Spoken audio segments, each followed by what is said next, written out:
Yes. I'm laughing now. Just hear those sleigh bells jingling, a ring a ting a ting a ling a too. Ring a ling a ling a ding ding dong. Oh, it's a lovely weather for a sleigh ride together with a Jew. Ring a ling a ding a ding. Outside the snow is falling and friends are calling. Wow. Wow. Last year, and a lot of people know this already about me, and Dave, you may know this, but I was a professional equestrian, and I had a Hmm. horse training business where I coached people at from the beginning levels all the way to competition, Hmm. personally, and in the last year where that got really complicated, obviously, with my relationship ending with my ex-boyfriend, and just wanting to be home more with Kennedy, or at least be around, right? I always felt like my job always pulled me in so many different directions, and I was missing crucial things. Like, I could take her to school, but I couldn't pick her up from school. I wasn't able to do homework, and I had to miss a lot of things. And I was blessed that I had a partner to help. And so the dog boarding thing has been easy because I already run a business, and I know, like, how to be with clients and that. But then even that's not enough money to survive out here. And so I thought, oh well, I've got a bachelor's degree in fine art photography and a minor in Japanese art history. Like, surely that experience could carry me into some kind of artistic marketing job. And I'm very wrong about that my degree really doesn't get me a whole lot now, because I've been out of school for 20 years. Hmm. Like, they've become really hard to keep, right? I opened up LinkedIn and what's the other one, Indeed, the other day. Hmm. And I said this to you earlier, like, I needed both a translator and a therapist because I couldn't understand 90%, come here, Daryl, of what they were asking. And then I was stressed because I'm like, oh my God, like, at my age in the 40s, I feel like I don't have enough experience, like what they're asking. Like, experience wise, like, what do these people need? Do they need, first of all, do they need college degrees? Well, oh yeah. So we're hiring for an art director, I guess specifically, but and a programmer. But yeah, I mean, I think the thing is like I would say that a degree really kind of depends on the project itself, or the job opening. Like for instance, for us as an art director, like we're looking for somebody that has at least 10 years of experience in the industry, has hopefully had a few years of art direction under their belt. And the thing is, the reality is like a degree isn't going to give you that experience. The degree basically perhaps launched somebody to their career. The thing that we're looking for oftentimes is the work experience. Okay. Like in maybe like video games specifically, it has to be something where because we're a smaller company, like we need people who can finish a job, who can have what's called like shipped experience, in the sense that they've been able to start a project and get it out to like market. Okay. And the thing is like oftentimes when you're at school, you have some of that experience, perhaps if your program did allow you to launch games on certain platforms like Steam or itch.io or even Roblox, right? Or Fortnite. But the thing is like, sometimes like you just have to be very specific. And I think nowadays, when you're talking about like, companies and trying to figure out what it is that they're looking for, I guess it's hard to tell without, really seeing some examples of what you're seeing. But, for instance, with my company, we tend not to change those goalposts very much unless we're finding that there's something that is going to help us filter people out even better. Got you. Okay. Oh, is Steven joining us? Hi, Yeah, I'm talking to him. Steven. Hey, Steven. Whoa. Oh my God. So, how Hi, are you Steven. feeling about jobs and hiring, and or trying to be hired? And is your college degree needed? Do you need a college degree? Is your college degree obsolete? Dave is talking about his company is hiring people now, or for certain positions. But, like, Dave, the candidates that you're hiring, like, what's their age range? I mean, it varies. I mean, we were getting people that are fresh out of school, so around 22, all the way up to I would say maybe in their 50s, if not maybe early 60s. Wow, really? Yeah. So when you say you need Leia, these are babies. Steven, can you see the puppies or no? Oh yeah. You Hold got on, wait. them everywhere. They're Here's the like spiders on your lap. what? They're like spiders on your lap. Hey, look, look. Um, we thought we'd give them some exposure because some of them are still left to claim and need homes. Not this one. Okay. Anyway, so when you are asking these people, Dave, like when you say 10 years of experience, you're gonna expect that they're gonna be older because they've been. Excuse you, ma'am, because they've been around, right? Yeah, exactly. All right, so then I'm gonna pivot to Stephen for a quick second. I know you're sick and you don't want to talk too much, but Stephen also used to do recruiting, but Stephen, you do marketing now, right? You don't do any hiring. I do some hiring, but yes, my primary job is marketing. Um, so like this is actually a really good question. I'm glad you called because like I see a lot of these marketing jobs like being posted, and like marketing is it's for you like you're putting on events, are you managing social media like accounts, like what is a day in the life of a cool marketer do? Well, what I do is like partnership sales and event production marketing, Okay. which is very different than traditional marketing, but I used to do more traditional marketing. So Right. like traditional marketing is, creating paid social campaigns, managing social media, creating targeted ad campaigns, So like and physically making them. uh, it depends on the size of the company. Sometimes, like as the marketing manager, you're creating everything. At bigger companies, you have agencies or contractors who do it all.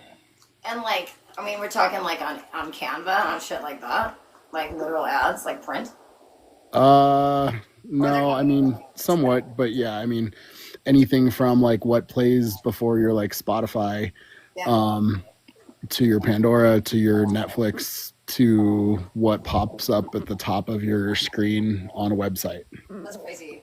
And that's not what you went to school for, right? It was partially what I went to school Oh, for. really? Okay. And you have a degree in that. I have a degree in ski business and resort management. Yeah. So, do you find though, like, I know you're really happy with your job, um, super stoked. But like, do you find that if you were to look in other spots, like, does your degree hold water for what you like, for what you want to do? Like, do you find that employers are going to be like, oh, that's still totally relevant? No, I mean I think college is a scam. Like not necessarily just my own experience. I'm where I'm at today because of my college experience, but the cost of what college is versus the return on investment and like what companies are in hiring nowadays, like I don't think college is that important unless you're going to like college for a specific trade or job to get like training for something very specific. Or like law, Yeah. doctor. Yeah, law. I mean, that's a very specific training. But like, if you're going to school for like business or marketing or finance, like you can probably learn better on the job. Totally. And hello, Leah. And like, I find though that a lot of these, like, I'm looking at jobs, right? Like, oh my God, she's so happy that the dogs are like more independent. She wants just so much airtime.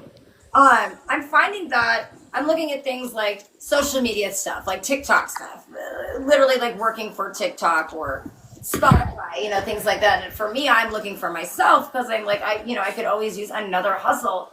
And it's like the degree that they want and the experience time. I don't have any of that. Like they want, I feel like a lot of job postings are, what's the word I'm looking for? Like not unrealistic, but kind of, like they're very, very specific. And it's so hard because I'm older, like I feel like I'm a little bit screwed. I don't think. I oh, go Oh, ahead. go ahead. Go ahead, No, no, no, Dave. go. No, you go. Oh, I wouldn't say that you're necessarily screwed, but I think the because of where the job market is at, I think employers have the ability to look for people that have, more experience than less experience. So I think oftentimes when you see, those job postings that are asking for more, it's because that's where the market's at. It's kind of like the minimum threshold for getting these jobs has been increased year after year. to the point where, like, to what Stephen was saying, I agree somewhat in the sense that I don't think a college degree is worth pursuing these days. Not necessarily because I don't think they're worth it or a scam, but I think Stephen was correct. Like the value proposition for degrees nowadays, unless you're going into law or medical field or something, again, that's very specific to like a trade, is pretty much worthless just because there are so many experienced people that are already past needing a degree that anybody that's like, let's say, fresh out of school or fresh in a specific kind of field, is already kind of hosed at that point, right? Because, for instance, in the video game industry itself, 35,000 people have lost their jobs in the last like 2 or 3 years. And that's, people that also have experience. So now, because of the limited amount of jobs that are out there, employers are going to hire people that are more of a, quote unquote, sure bet. And those are the ones that have already had experience. Got you. I have more to ask about the video game industry and the layoffs in a second. But Stephen, what were you going to add? No, I was just going to say we have a pretty entry level job posted right now, and we have over 700 applicants in a week, which is pretty insane. Like, That's wild. in a super remote area. I'm not going to say where exactly, but a very high barrier to entry area, and 700 people have applied in That's just crazy. over a week. So, And it's like, and is it realistic to think, Leia, are you getting down? What are you doing? Is it realistic to think that you're gonna? Leia, you can't sit on the babies. Are you gonna have to go through all 700 resumes? no, we have recruiters, and we use like AI-based tools to help weed out stuff. So, okay, that's interesting that you say that. I was literally talking to Phil about that last night because he was saying that if you have one or two words missing that company is looking for specifically and that you don't really know, you don't even have a chance. Yeah, but luckily you have a teenage daughter that can teach you a lot. She does. That is also on my points. So going back, there used to be like this guaranteed plan, like this traditional plan. Like you went to college and you got your career and then you retired. And I don't even know like what you guys were both saying, that like a degree isn't necessarily either not worth it but not necessary. And so it kind of takes that traditional path of this is what you used to do. You go to college and you get out and you get a great job and then you retire. And that's not necessarily the case anymore, dude. Puppies. I was saying too that. Hold on, I'm getting my statement. We're talking about. I'm going back talking about retirement. I had an email meeting type of thing with a loan officer today to see if I can get approved. I'm lucky if I can get approved to like have a sandbox, live under the 405 freeway somewhere. But I was talking with a loan officer just to see what my options are, and he says, make sure you send me any retirement statements you have. And I went, I wouldn't even know what one of those looked like if it smacked me in the face. Like my job that I went through, even though I have a college degree, and it's really like, I have a degree in coloring, right? But like I went with the horse career, and there's no benefits, there's no real retirement. You got to do that until you're gone off this earth. And now that I'm not doing that, I'm very stressed because what are my other options to get into? Like my sister is back in school. She's wants to be a psychologist. So she's, getting her master's in psych, and we're super happy for her. And I don't know how expensive the program is. I know it's like 2 or 3 years and she can do it from home. But, it's like even still at 38, she has to work so hard, I feel like, right now to go and get that other career going, right? So do you guys feel that, like with both your jobs, and like Stephen, even you can like talk about when you did recruiting, but are there a lot of like independent contractor work that you guys ever like have that you look for, or are you guys looking for like just full-time salary all the time? Dave, you can go first.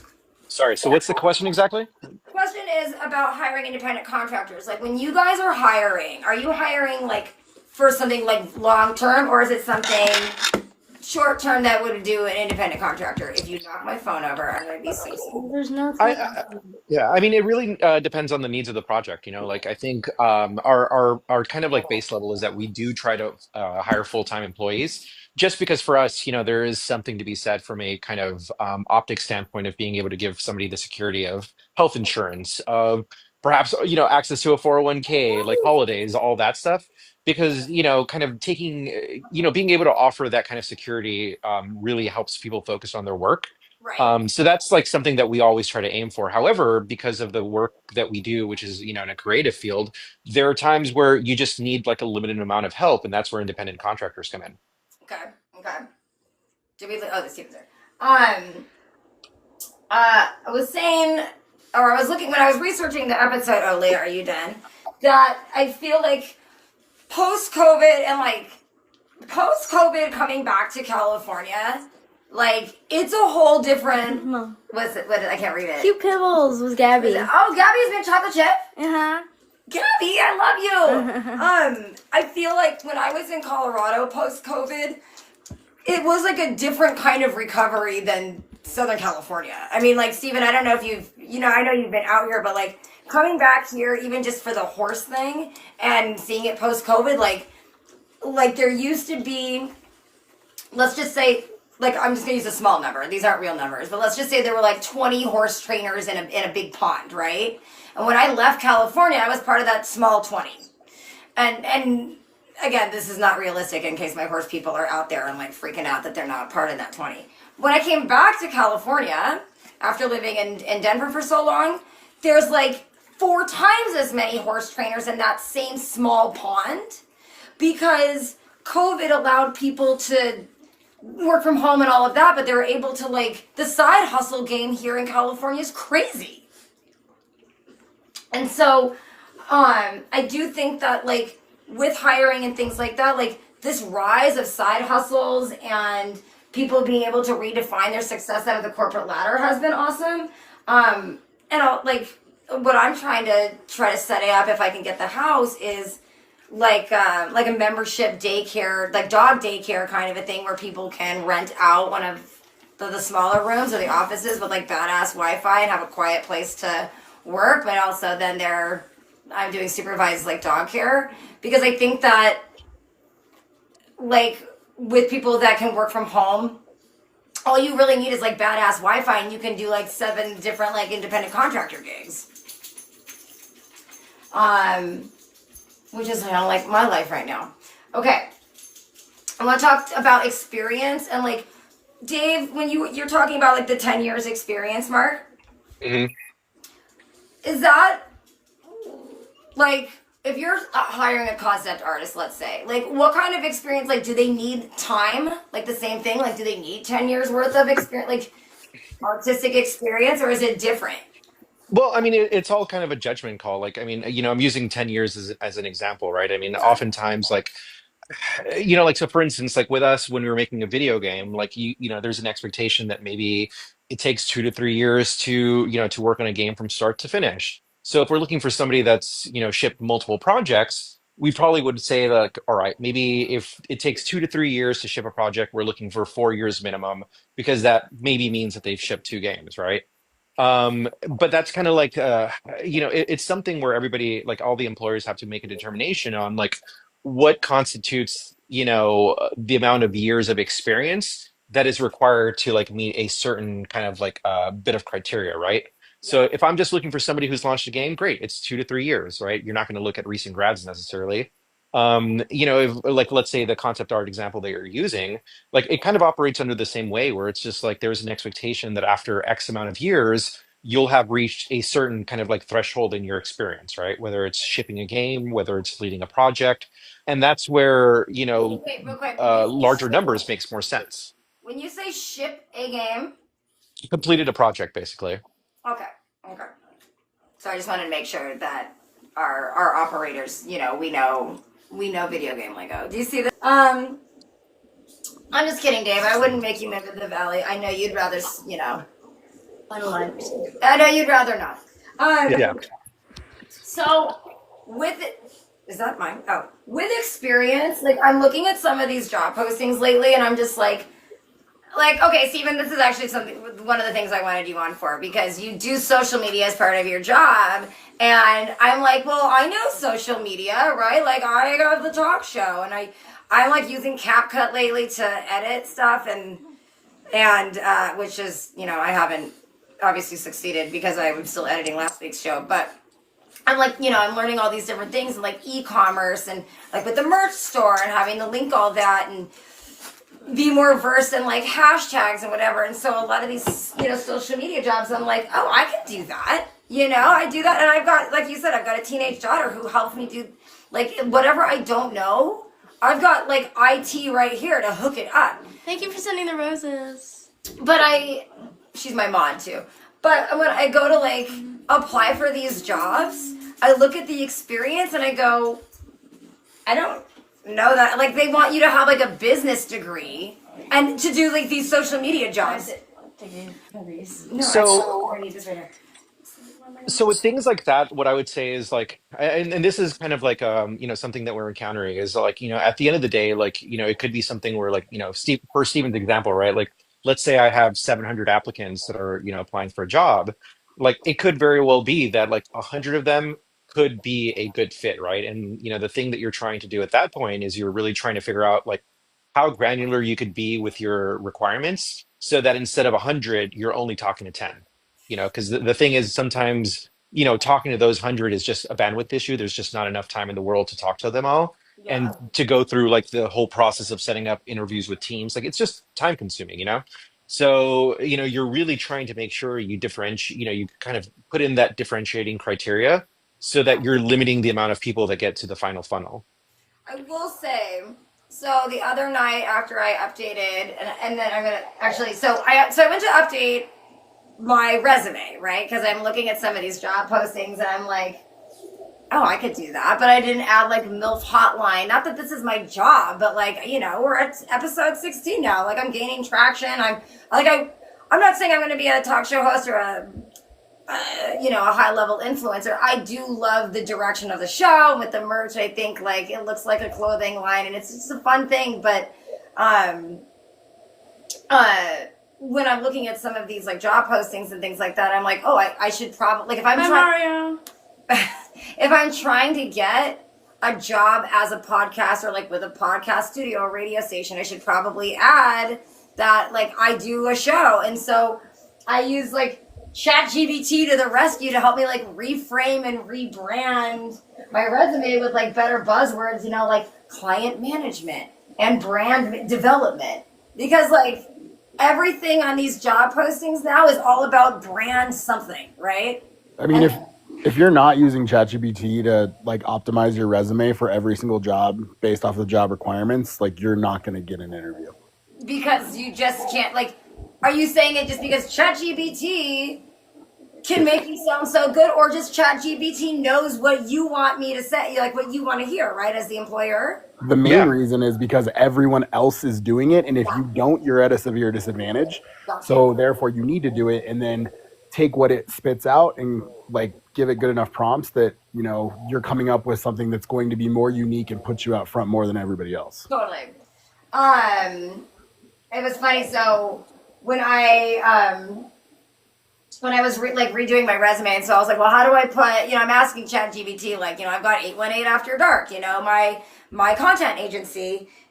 These dogs are already so exhausted. They're like, if you lift me up, they're passed out on my lap. Oh, they're so tired.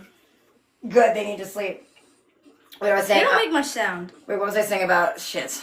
I got distracted. I was saying ChatGPT, resume rebranding. Oh, how do I add all of my companies onto my resume, but not put like entrepreneur, because I feel like that's such a old, like antiquated term. And so ChatGPT was like, they're your creative current projects. And I was like, well, they are my creative current projects. And then I was just asking ChatGPT, like, this is what I'm doing now. This is what I want to do. This is what I've done. This is what my degree is in. Help me sound cool. Sidebar, but there's this Instagram account, Stephen, I'll send it to you. Maybe you've seen it. And it's like, if apps could talk. Like, Dave, am I describing it right? It's If like, what? if the apps could talk, like I sent you the ChatGPT one today. Oh, I haven't seen it yet. Okay, but like it's like the mascots, in like the Microsoft Teams logo, and they're in Hmm. the office, and it's like people asking them to do certain things. And so today I sent Dave one. It's the Chat GBT like mascot, and a lady saying something like, can you like rephrase this for me? And ChatGPT mascot says, Karen, you're right. You've never been wrong. You're always right. Also, can I list your depression symptoms from saddest to happiest? And it's like, that is what ChatGPT is for. Earlier today, I asked ChatGPT what the easiest way would be to make the French Bulldog babies Saja Boys costumes so I can enter this French Bulldog Halloween contest so that they could all be K-pop demon hunters. And ChatGPT gave me some really great ideas. Okay, so reading between the job description lines, and this is a good one. How to not get catfished by jobs. So when you guys are putting out recs, am I saying that correctly, Stephen? Job recs? Yes. Yes. Dating a recruiter for so long and having your best friend being a recruiter finally paid off. Finally pays off. Do you like when you? Okay, I want to ask you from like, are you ever writing those? Like, I know Dave with his company is definitely like you guys are writing out the job description. But when you guys are writing the Yeah. job description, how are you coming up with this stuff so you don't just sound like, look, we want 10 years of experience, so you're not a piece of shit. Blah blah. You know, we need to know that you know what you're doing. Like, how do you come up with this stuff? Because some of the stuff that I look at, I'm like, I have no idea what the hell they're asking for. I mean, a lot of it kind of just comes down to the specifics for what's needed. You know, like if we need an artist, like we pretty much know that, they'll have to like, let's say, be able to make boxes, that they know color theory, that, that they know their way around stuff like Maya. So it's not like in some ways, like it's just kind of we're pulling it out of our ass. Like, the experience has taught us like what is needed for that specific role, like what needs to get accomplished. And you really build the requirements around stuff like that. And like I said, like I mean, sometimes like requirements might get built out by people that don't know what the fuck they're talking about. I would think that happens less often than not, but like I mean, at the end of the day, like there's a need, and you're trying to figure out how you fill that need, and you kind of create your requirements around that. So, Gotcha. I mean, I think sometimes, people think that there's, some kind of, like underhanded thing that's going on. And maybe there is if the job is a scam or something like that. But, at the end of the day, it's really built around what's needed for the work. And, I think sometimes it's like people just don't fill everything that's needed. And like I said, with today's job market, there are more people that have that experience. So it becomes highly competitive. And rarely are you like posting a job that your company hasn't hired before or like an adjacent company hasn't hired before recently. So like typically you're not writing a job description from scratch. You're either taking from what's been posted in the past, meeting with the managers, figuring out exactly like what they want and make sure it's still relevant. Gotcha. And you're going to also, as a recruiter, look at that and say, hey, is this actually going to get us what we're looking for still?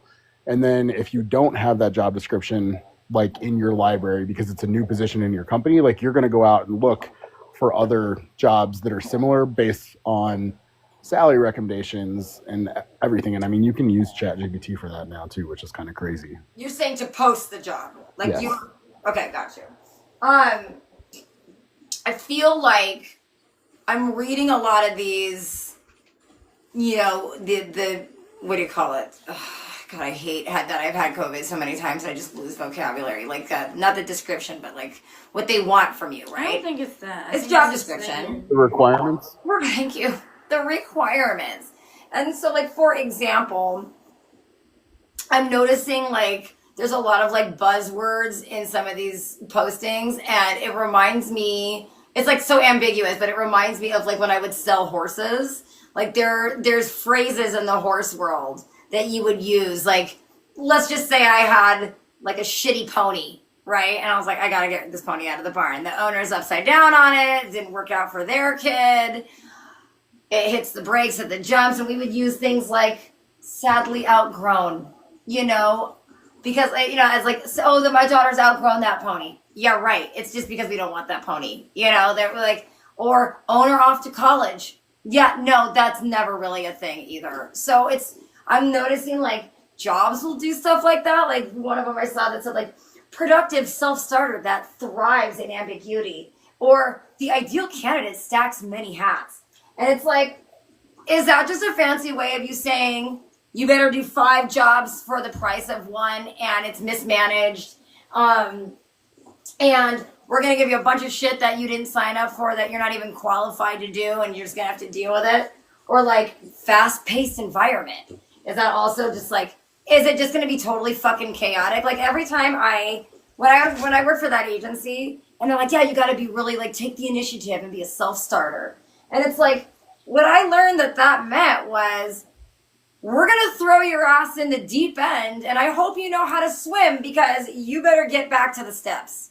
We're going to teach you very little and you're going to have to fucking deal with it. You're probably going to do something and fuck it up and we're going to get mad at you. And you better just have thick skin. What did they say? This puppy's eating my hand. And so, do you guys, like Dave, like when you guys, collaborative culture, that was another one. It's just like a fancy way of saying, we have a lot of group chats here. You're going to be in the group chat. If I had to do one more fucking group chat for the agency that I worked for, it was like stuff I didn't even need. Can I help you? Yeah.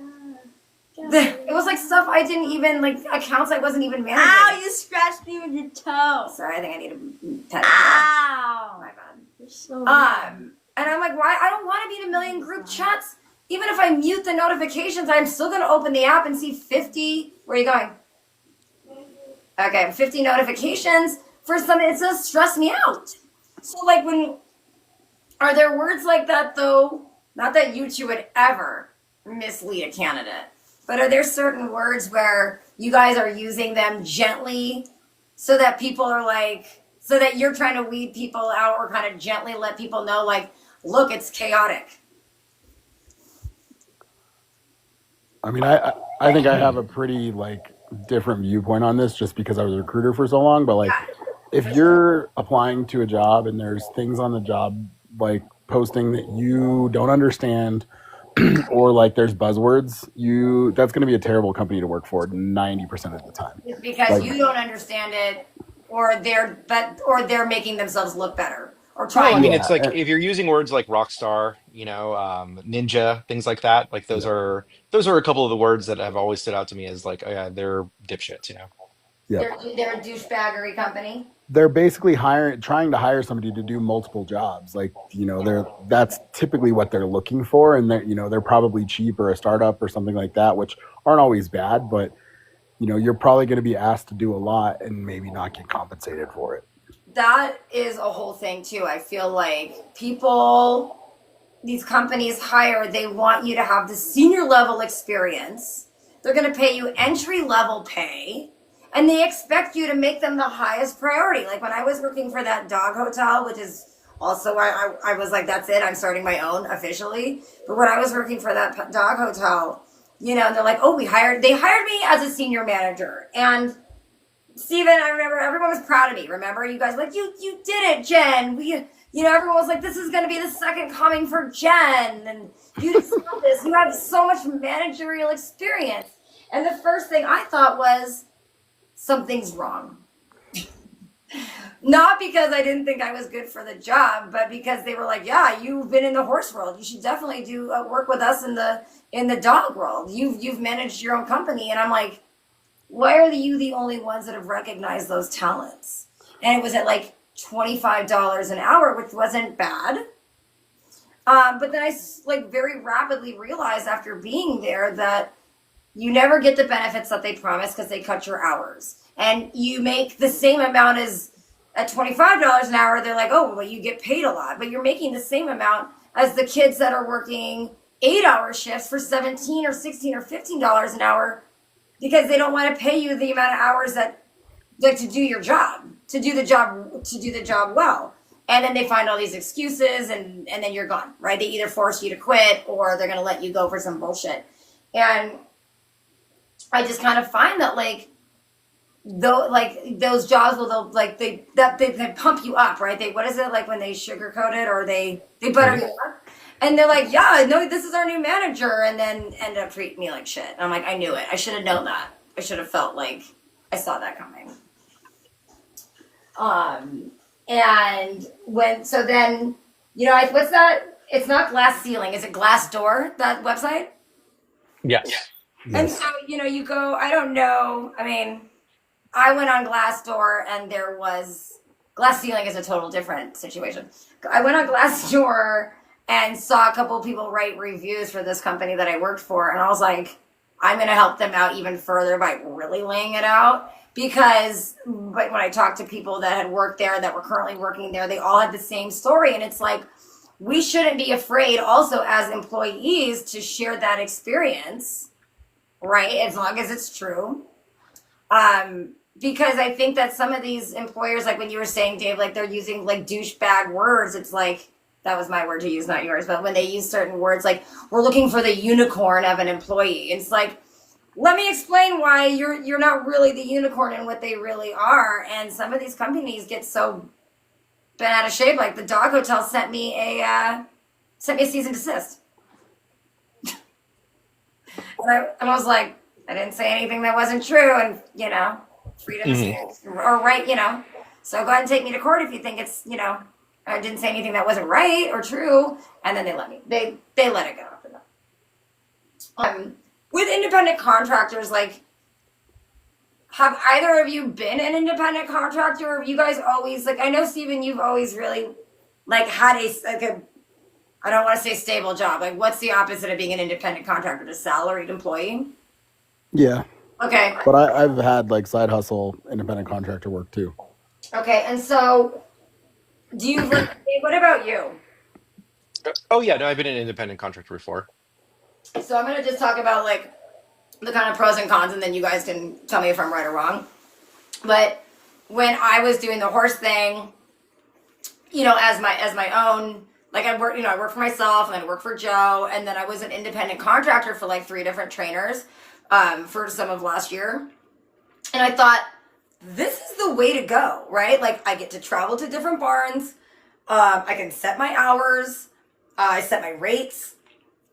I don't have to be on the phone and answering to one person. Like I can actually have like office hours, if you will, Hmm. because I felt like, well, I'm not salaried. They're not paying me to be on the phone with them all night. So I can set those boundaries. And so those are some of the blessings, but then the curses are the same shit, right? Like it's not consistent. Maybe you're not getting benefits. Like I've never had a job, by the way, where I've had healthcare. I've always had to either pay for it or roll the dice. Or like the people you're working for are inconsiderate about communication and time. They don't confirm. Um, and you're disposable. Like when I was riding for that one trainer last year in Palos Verdes, and I had that accident, and I hurt myself, and I said, and I knew, I know I didn't have health insurance, and she had workers' comp, and I said, hey, I'm gonna need some help. I'm really injured, and she fired me. And so it's like, and obviously, we've got a settlement pending and all that, but those are the things, like when you're an independent contractor, it's like there's nothing guaranteed and there can be a lot of disrespect. So finding someone that like will hire you and pay you for what you're worth, and then, you know what I mean, other than like, I hate to use this phrase because it's so stupid, but it's like they have these like champagne tastes for the work that they need done, but they have a beer budget, right? They don't want to pay you what you're worth, but they want you to work yourself to the bone. But you could be let go. Or in the horse world, we don't have actual contracts, whereas I do know in the real world, most independent contractors have probably a contract that is start to finish, right? I mean, it really depends. I mean, in the nature, it really depends on the industry that you're in. Like, so for instance, with us and our independent contractors, like there is a contract that everybody has to sign, and that usually spells out like the terms of what can and can't be shared publicly. Who owns the IP. Right. Whether something requires a notice period if you're ending the contract, like specifics around the work that needs to get done. I mean, part of that too is based on the fact that like we're a California corporation, and Right. California has very specific laws. So it's kind of something like where our contract agreements are really based on what's required so that we're not running afoul of labor laws, right? Of employment laws and things like that. We try to be very careful about stuff like that. I can't speak to how people do it in other industries, But I think part of the problem there, and I think a lot of employers, like let's say in the example that you're using, are trying to take advantage of the fact that like, when you start kind of there's like a test that like the labor board usually has for what separates a full-time employee from an independent contractor. Yeah. Like sometimes like people take advantage of that, and like for instance, if your work is being controlled and you're being bound to just work for one person and you're a contractor, that could run afoul of laws, but it all really just kind of comes down to what's needed. Sometimes like there are very specific requirements that warrant an agreement. Sometimes there's not. I would say not having an agreement is maybe an old school way of kind of like looking at those type of relationships. Totally. But there's no kind of set guidelines for everybody. It really kind of depends on the type of company and the type of client that you're working with. But I would say as an independent contractor, it's always important to fight for those rights. That my watch app right now is just like open. Agreed. And I think also like when you're careful talking about the horse accident, Kennedy's saying, I'm good with it. Listen, it's public knowledge. I have no problem talking about it because that one particular person had no problem trying to do a smear campaign about me. And it's just like, get in line. No one likes me. But anyway, when you say it like that too, it's like with you hold on, recalculating. You get hired for jobs because you're like, I'm good, I'm the person for that job. So like for example, like with me and the horses, it's just like, oh Jen, you're a really great rider. And you also love to teach. I had you down for 5 horses today, but could you do 6 horses and maybe could you teach this lesson? And it's like, well, I'm already here, yeah. And you think that because some employers make you feel like, and we're just talking about independent contracting right now, that you're the one for the job, you were special, they picked you out. But you start to get taken advantage of, like you said, and it's like, well, listen, you're paying me X amount of dollars for the day for X amount of work.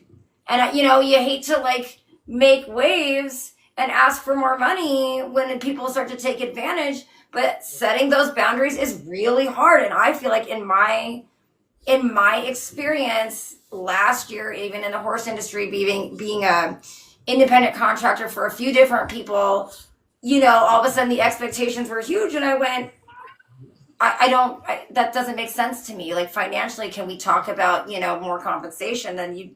I'm sure none of you would be shocked to hear how quickly you become disposable and we'll find somebody else. And there's no notice. So now whatever money you had, budgeted, it's completely gone.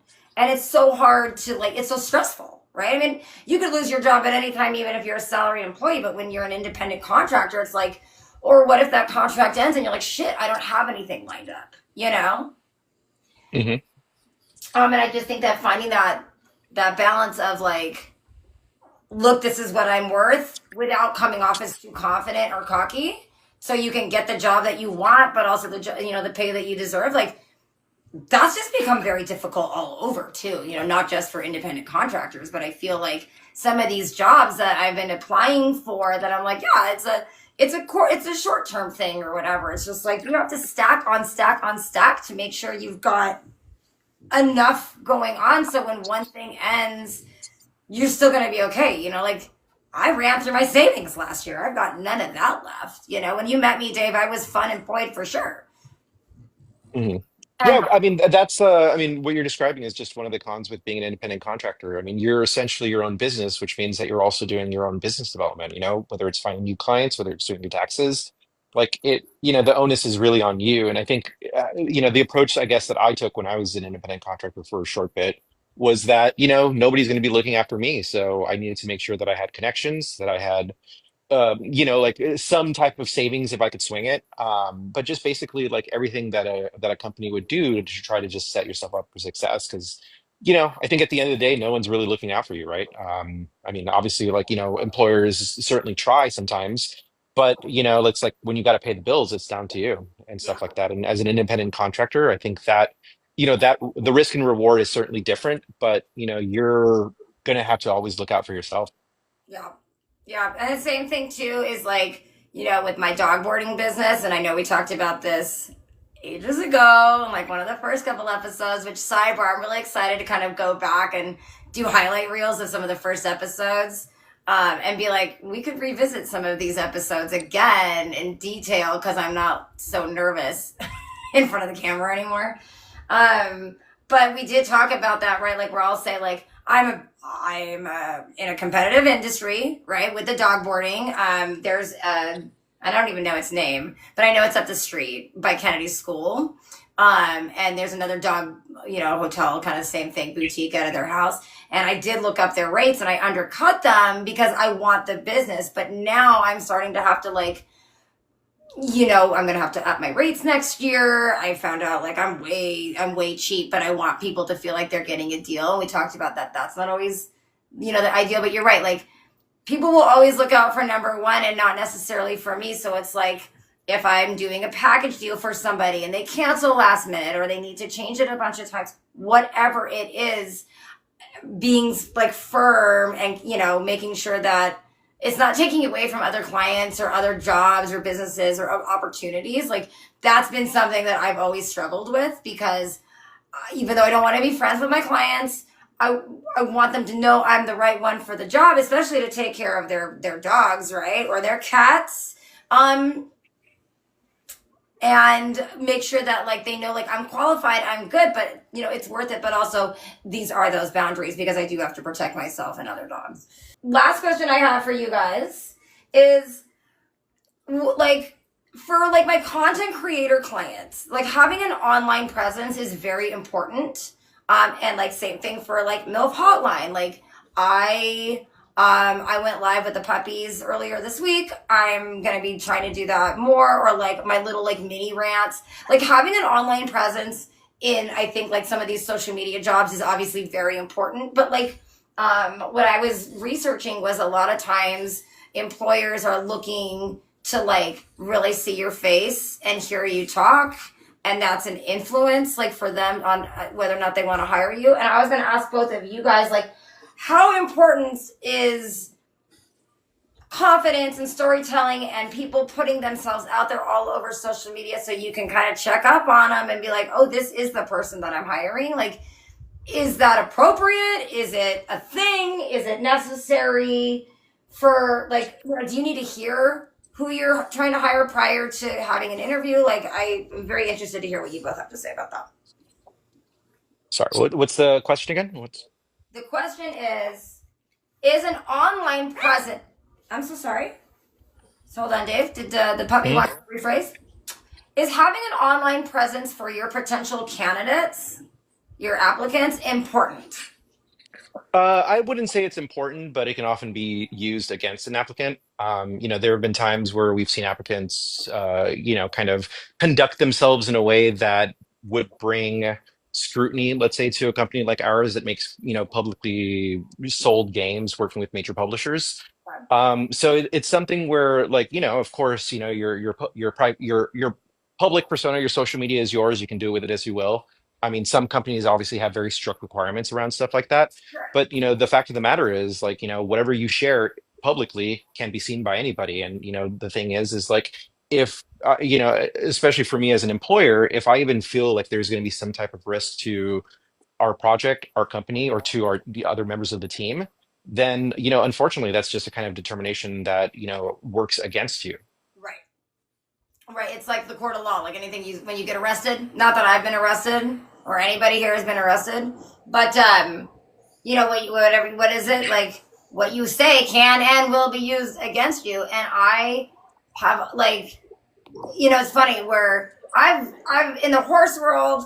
I've been like, Joe is just very conservative. He's like, you can't post that on Instagram, and I'm like, well, it shouldn't affect what I do in my private life. Is not the barn's business. And I do think that even if I took precautions, certain things like make my private or my Instagram is public. All of my Instagrams are public. But if you're going to go out of your way to find me and find that shit, and I'm not posting anything, what's the word I'm looking for, like controversial. But if you're going to like find something and be like, I find that offensive and I don't want her around the kids, it's just like, maybe it was like an outfit I wore to Coachella or whatever. Like, there's a level of you should promote your life, but also it depends on your industry, right? Like, look what happened with Pee Wee Herman. So, but like Stephen, with your like when you were doing recruiting for like people on the mountain, like when you were with Vale, is it important like for them to have a social media presence? Like you were like, oh, they really do know how to ski, or like they know as much how to ski as I know how to ski. I mean, that was a different time than now. We weren't really allowed to utilize social media as a recruiting tactic at all. Okay. And most companies that are large like that can get sued easily kind of have that stipulation, except for certain roles. But if you're hiring for entry level roles, like you're not going out to look for people's social media. Yeah. Now, if you're going to hire somebody for, a videographer, a photographer, some sort of social media manager role, yeah, you're absolutely going to go and look at their social media, and like we definitely do that. Totally, that makes total sense. Yeah, you got to protect yourself. I mean, I would imagine like I have friends out there that are lawyers, doctors, and it's just like they're not on any social media, not because they have anything to hide. It's just because the risk of the backlash. First, one of the puppies is having a dream. The risk of the backlash and something used against you that, like look what goes on when people do witch hunts on like old tweets or whatever, God forbid someone finds my live journal out there from, 2000, 2001. I mean, I don't think that I know that I said some shit, and I'm in big trouble. Like, I think I talked about knocking over a kid at Subway once, like intentionally, because he was being a pain in the ass and knocking all the chips off of like the chip caddy or whatever, and I need him. And I remember my boyfriend at the time, his mom found it. Like she was doing a deep dive before deep dives were even a thing. And I remember her copy and pasting and sending it to me and going, this is inappropriate for you to be dating my son. And I went, because I knocked a kid over because it was being a piece of shit. So you're right. Like those things are out there. We have to be very careful of what we put on the internet. I think there's some like general rules that, if you can keep to, if you're in a position where potentially your social media could get you into trouble or something. Yeah. So, maybe you're in a social media manager role or a marketing role, never posting about politics, no matter how polarizing what is going on. Like there was a recent situation that happened and, a lot of people lost their jobs over things that they posted for one side or the other. And like pretty unfortunate considering the situation was like, not ideal for anyone. Right. But, I would say politics are one thing to always steer clear from if you're ever in a social media manager role on your personal accounts. I think the only thing that's acceptable is saying like, go out and make sure you vote today without a candidate or anything like that. You want to remain as Switzerland as possible in the public eye, which is tough in certain cases. And we were talking about the ice raids and how like whoever it was that like signed God damn it, I'm so tired. They made him like they declared him lawful or whatever. We were talking about gay marriage, how a lot of our friends were worried, or I know you had some friends that were worried about the overturning of gay marriage, and I jokingly said everyone has the right to be miserable, not because you're gay, because marriage, but it's hard because I know that it's like you were saying, Stephen, like you want to stand up for what you believe in, but there are so many risks that it poses for your job and your livelihood. And so you're right, like it's hard to not take a stand, and at the same time, maybe it's just not the forum to do it. Like you said, go out and vote. I'm not a protester, but I mean, I know a lot of people love that. Write the letters, do the campaigns. There's a lot of ways you can do that without using social media as your public forum and risk your career. Because right now it's just like you can't. Like I know Colorado is still, well, not where you live, Stephen, but like Colorado, like the cost of living is getting higher, but I feel like the wages still haven't like caught up to that cost of living. Whereas here it's kind of parallel, but we have so many people and the job market is so oversaturated.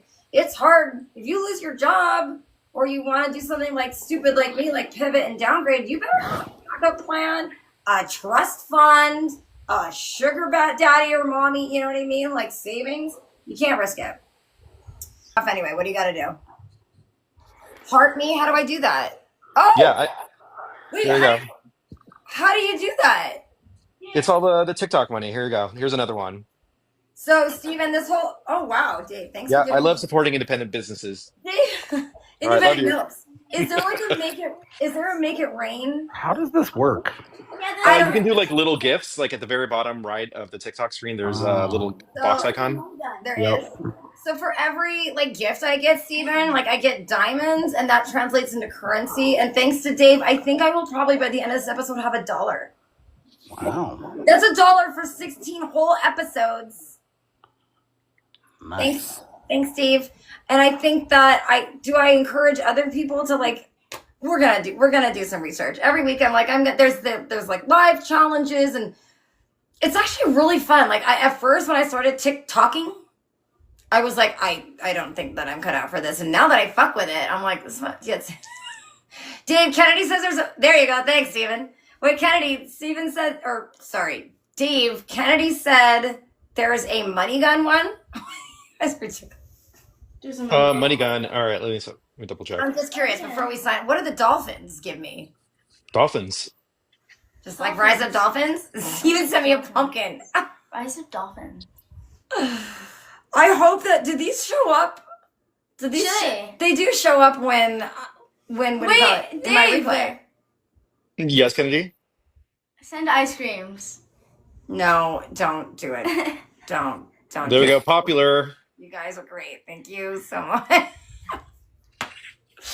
We could have skipped the whole show and just done this, and I really appreciate it. Listen, Ice you cream don't, yummy. don't worry about the gifts. You can just send me money. You both have my Venmo. All right, listen. Oh, okay, Avery. Hi. Wait, which Avery? This is Avery. Hi, Avery. Oh my God, you guys are all so great. All right, listen. I gotta go. In case you guys can't tell, I'm exhausted. Steven, thanks for coming on the hotline your first time ever.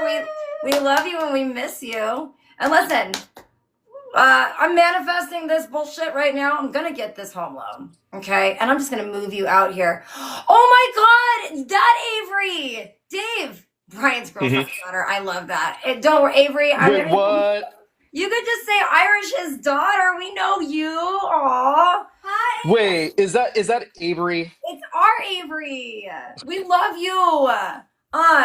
What? No, hold on. It another can't hotline, be. on another hotline episode, we need to come up with what's a good term for boyfriend's, no, brother's boy. You know what I mean? Like girlfriend's daughter, because like just daughter. You know what, Avery? You're his only daughter. You are top daughter quality. Yeah. You got this. I hope Jacob is doing well. So I miss that family. When it's not this weekend, Avery, but maybe the next weekend. Kennedy, she says she loves your pants. Oh, Dave, can we go out and see Brian and Irish and the kids? Of course. Okay, cool. All right, well, Avery, give that whole family a big kiss for us. We're gonna go, but will you tell your mom, mwah, and Brian, bleh, and okay, no, Brian's fine. I'm not giving Dave's brother a kiss, and give the baby a hug. All right, thank you guys so much for coming.